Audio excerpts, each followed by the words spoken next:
Very good morning to all of you. आप सभी का हमारा YouTube channel English teaching point पे वेलकम है। आज के सेशन में हम लोग टाइम एंड टेंस से related VBI objective question answer discuss करेंगे जो आपके बोर्ड एग्जामिनेशन के लिए काफ़ी महत्वपूर्ण है। तो स्टार्ट करते हैं आज का सेशन।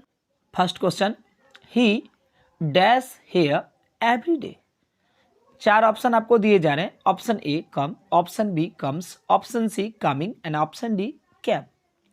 आपको इस क्वेश्चन में एक कॉन्सेप्ट ध्यान रखना है कि जिस किसी सेंटेंस में everyday, daily, often and always हो, ये सेंटेंस हर हमेशा सिंपल प्रेजेंट में होता है। और सिंपल प्रेजेंट का जैसा कि आपको रूल मालूम है कि subject plus V1 V5 plus object, जिसमें आई, बी और यू के साथ आप V1 का प्रयोग करते हैं, ही, सी, इट एंड थर्ड पर्सन के साथ आप V5 का प्रयोग करते हैं। तो ही यहाँ पे थर्ड पर्सन है तो इसके साथ हमें V5 का प्रयोग करना है।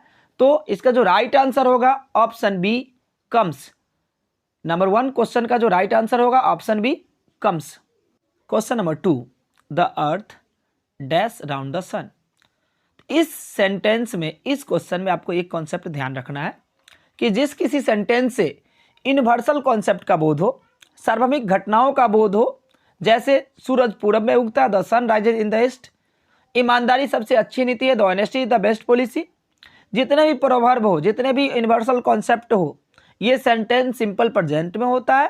तो हम जैसा कि जानते हैं कि सिंपल प्रेजेंट का जो स्ट्रक्चर होता है subject plus V1 V5 plus object, जिसमें हम सिंगुलर के साथ V5 का प्रयोग करते हैं और प्लुरल के साथ हम लोग V1 का प्रयोग करते हैं। तो दो अर्थ सिंगुलर है तो हमें इसके साथ V5 का प्रयोग करना है। तो इसका जो राइट आंसर होगा ऑप्शन सी, 2 का C. Question number 3, I dash to college daily. तो जैसा कि मैंने आपको फर्स्ट क्वेश्चन में एक कॉन्सेप्ट दिया कि जिस किसी सेंटेंस में डेली, एवरीडे, ऑफन या ऑलवेज प्रयुक्त हो, वो सेंटेंस सिंपल प्रेजेंट का होता है।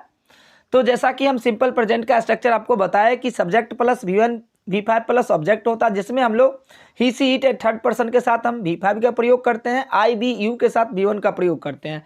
यहाँ पे सब्जेक्ट आई है तो आई के साथ V1 का प्रयोग होगा। इसका जो राइट आंसर है देखेंगे ऑप्शन डी जो है वो V1 है, तो इसका राइट आंसर होगा ऑप्शन डी, 3 का D. Next question, she is dash a letter now. वह अब एक खत लिख रही है। तो यहाँ पे देखेंगे इज आर एम के साथ V4 का प्रयोग होता है, तो इज के साथ V4 का प्रयोग होगा। यहाँ ए में रिटन है, V3 है तो इसका प्रयोग होगा ही नहीं। बी में राइटिंग है तो बी राइटिंग, इसका राइट आंसर होगा ऑप्शन बी, 4 का राइट आंसर होगा option B. Next question, they dash a film nowadays. यहाँ पे भी प्रेजेंट कंटिन्यूअस सेंटेंस शो कर रहा है और जैसा कि हम जानते हैं यहाँ पे आर मेड, तो ऑप्शन ए होगा ही नहीं। ऑप्शन बी मेकिंग है तो मेकिंग V4 है, इसके साथ हेल्पिंग वर्ब नहीं है तो ये आंसर होगा ही नहीं। ऑप्शन सी आर मेकिंग है, तो are making is are am plus V4 के अनुसार ये सही है। तो इसका जो राइट आंसर होगा ऑप्शन सी, 5 का C. Question number 6, he has just dash out. अब यहाँ पे देखेंगे मैंने आपको एक कॉन्सेप्ट बताया था कि हैज है प्लस V3 का प्रयोग होता है, यहाँ पे हैज है तो इसका जो राइट आंसर होगा गॉन, ऑप्शन ए इसका जो है वो राइट आंसर होगा 6 का A. Next question, question number 7, the train has already dash. तो मैंने आपको जस्ट बताया है कि हैज है प्लस V3 का प्रयोग होता है। यहाँ पे हैज है और हैज के साथ हमें V3 का प्रयोग करना है। यहाँ पे देखेंगे लीव, लीव्ड, लीव्स, लेफ्ट, तो V3 जो होगा वो लेफ्ट होगा। इसका जो राइट आंसर होगा डी, 7 का D. Question number 8, she has been dash here since 2006। अब आपको यहाँ पे ध्यान रखना है कि ये सेंटेंस शो कर रहा है प्रेजेंट परफेक्ट कंटिन्यूअस, और प्रेजेंट परफेक्ट कंटिन्यूअस में हैज है प्लस बीन प्लस V4 का प्रयोग होता है। तो जहाँ पे आप हैज बीन का प्रयोग देखेंगे वहाँ पे आपको वर्ब का फोर्थ फॉर्म प्रयोग करना है। आप देखेंगे ऑप्शन ए लीव, ये V1 है, ऑप्शन बी लीव्ड है, ऑप्शन सी लीविंग, लीविंग जो है ये वर्ब का फोर्थ फॉर्म है। तो ये इसका जो राइट आंसर होगा ऑप्शन सी, 8 का जो राइट आंसर होगा option C. Next question, question number 9, he dash from Delhi last month. आपको इस क्वेश्चन में एक कॉन्सेप्ट ध्यान रखना, जिस किसी सेंटेंस में लास्ट मंथ, ए मंथ एगो या 1 मंथ बिफोर हो, तो ये सारे सेंटेंस सिंपल पास्ट के होते हैं। और सिंपल पास्ट का जैसा कि आपको स्ट्रक्चर मालूम होगा, subject plus V2 plus subject. तो इस सेंटेंस में हमें क्या करना है, V2 फिलअप करना है, तो इसका जो राइट आंसर होगा ऑप्शन बी रिटर्न। 9 का जो राइट आंसर होगा option B. Next question, question number 10, his father dash a month ago. मैंने आपको जस्ट कॉन्सेप्ट दिया है कि लास्ट मंथ, ए मंथ एगो या ए मंथ बिफोर रहे, तो ऐसे सेंटेंस सिंपल पास्ट में होते हैं और इस सेंटेंस को subject plus V2 plus object structure के हिसाब से वर्ब फॉर्म फिलअप करना है।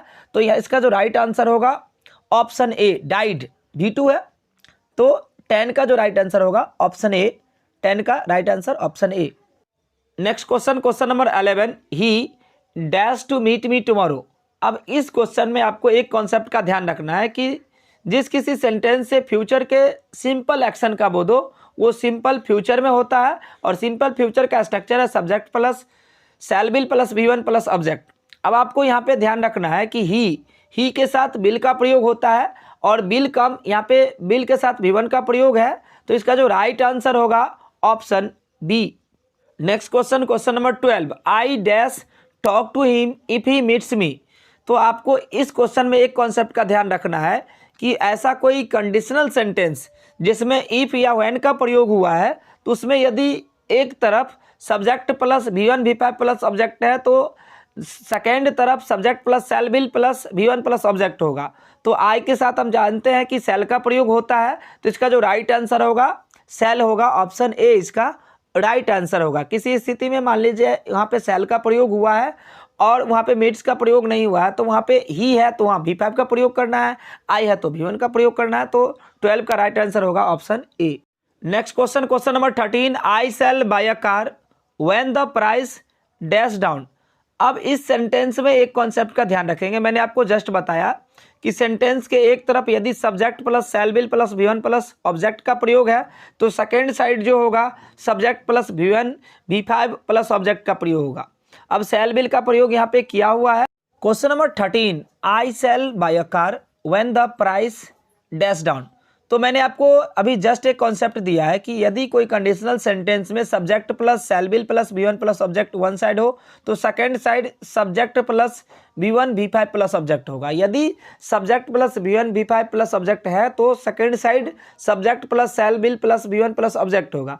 इस सेंटेंस में आप देखेंगे I cell buy a car subject plus shall will plus V1 plus object rule के हिसाब से सेंटेंस है, तो second side subject plus V1 V5 plus object होगा। यहाँ पे देखेंगे प्राइस जो है यहाँ पे सब्जेक्ट है तो इसके साथ हमें V5 का प्रयोग करना है, क्योंकि प्राइस सिंगुलर है तो इसके साथ V5 का प्रयोग करना है। ऑप्शन ए जो है कम है ये V1 है, तो यहाँ पे देखेंगे हमें V5 का प्रयोग करना है, तो जिसमें SEIS होता है वो सिंगुलर वर्ब होता है, V5 होता है। इसका जो राइट आंसर होगा ऑप्शन बी होगा, 13 का right answer option B comes. तो आज के लिए इतना ही। ओके, टेक केयर, फिर मिलते हैं नेक्स्ट क्लास में।